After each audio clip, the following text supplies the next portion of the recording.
बाबा Siddiqui murder के मामले में एक और शख्स गिरफ्तार। पुणे के वारजे इलाके से हुई है गिरफ्तारी। इसी इलाके के स्क्रैप दुकान पर काम करते थे धर्मराज और शिव कुमार। बाबा सिद्दीकी मर्डर के मामले में पुलिस ने घटनास्थल के पास से काला बैग बरामद किया। आरोपियों से हुई पूछताछ के बाद बैग बरामद।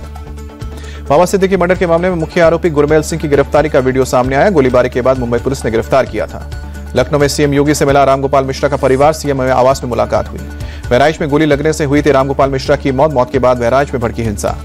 बहराइच हिंसा को लेकर रामगोपाल के परिवार से पुलिस ने लगाया आरोप। कहा कि पुलिस की लापरवाही के चलते हुई हिंसा, पुलिस की सुरक्षा मिलती तो नहीं होता।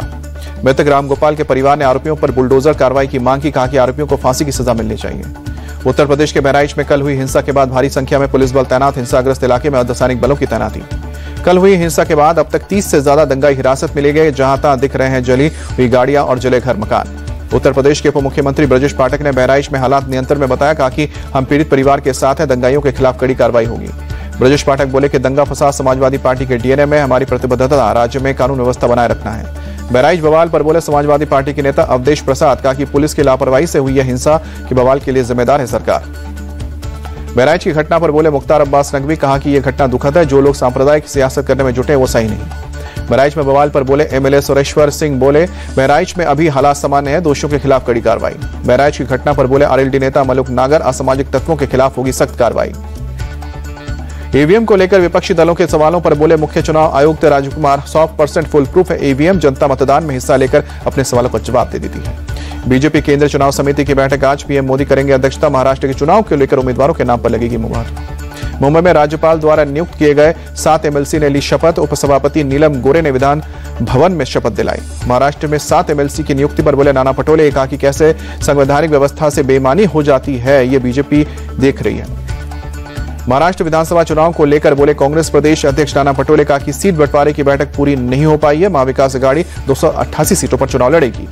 राजेश ठाकुर ने हरियाणा के साथ महाराष्ट्र का चुनाव नहीं कराए जाने पर उठाया सवाल। हरियाणा में 3 नवंबर तो महाराष्ट्र में 26 नवंबर तक पिछली सरकार।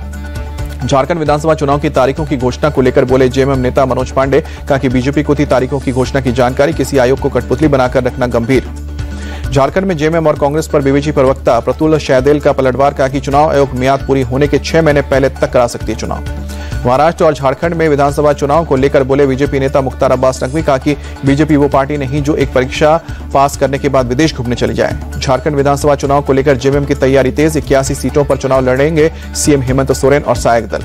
झारखंड के रांची में कांग्रेस नेता मंजू कुमारी बीजेपी में शामिल। असम के सीएम हेमंत बिस्वा शर्मा ने बीजेपी प्रदेश अध्यक्ष बाबूलाल मरांडी के मौजूदगी में शामिल। पीएम मोदी ने भारत मंडपम में वर्ल्ड टेलीकम्युनिकेशन असेंबली 2024 का उद्घाटन किया। बोले टेलीकॉम संबंधित टेक्नोलॉजी के मामले में अग्रणी है देश भारत। पीएम मोदी बोले भारत में मोबाइल का यूज करने वालों की संख्या 120 करोड़ है। भारत में दुनिया का 40% डिजिटल लेन देन होता है। 2014 से पहले देश में थे केवल 2 मोबाइल प्लांट, लेकिन आज भारत में 200 से ज्यादा मोबाइल फोन पे प्लांट है। अब भारत निर्यातक देश बन चुका है मोबाइल का। पीएम मोदी ने भारत मंडपम में 2024 के प्रदर्शनी का भी निरीक्षण किया। केंद्रीय मंत्री ज्योतिरादित्य सिंधिया मौजूद रहे। दिल्ली में हुई भारत और ऑस्ट्रेलिया के बीच 2+2 सचिव स्तरीय परामर्श की बैठक। हिंद प्रशांत महासागर के प्रति समृद्ध प्रगति और शांति बनाए रखने को लेकर दोनों देशों ने प्रतिबद्धता दोहराई। श्रीलंकाई नौसेना ने 51 भारतीय मछुआरों को रिहा किया। चेन्नई एयरपोर्ट पर सरकार की ओर से मछुआरों का स्वागत हुआ। दिल्ली में विकसित भारत के लिए प्रौद्योगिकी में प्रगति पर IFQM संगोष्ठी। IT मंत्री अश्विनी वैष्णव शामिल हुए। एस परमेश बने भारतीय तटरक्षक बल के नए प्रमुख। पदभार संभालने के बाद गार्ड ऑफ ऑनर दिया गया। सीएम आतिशी ने दिल्ली सचिवालय में प्रदूषण को लेकर अधिकारियों के साथ बैठक की। पर्यावरण मंत्री गोपाल राय मौजूद रहे। देहरादून में सीएम धामी ने अपॉइंटमेंट लेटर्स जारी किए। विभिन्न विभागों के लिए चयनित अधिकारियों को बांटे गए अपॉइंटमेंट लेटर। अहमदाबाद में सीएम भूपेंद्र पटेल ने पत्रकारों के लिए स्वास्थ्य जांच शिविर का उद्घाटन किया। गुजरात रेड क्रॉस और सूचना एवं प्रसारण विभाग की ओर से आयोजित था। चेन्नई में आज भी भारी बारिश। कल से हो रही है बारिश के चलते कई इलाकों में हालात बिगड़े। चेन्नई के कई इलाकों में भारी बारिश के चलते सड़कों पर भरा पानी। दुकानों में भी और घरों में भी पानी घुसा। ISSF वर्ल्ड कप फाइनल में भारत की सोनम उत्तम मस्कर ने जीता silver medal. 10 metre air rifle में स्कोर किया।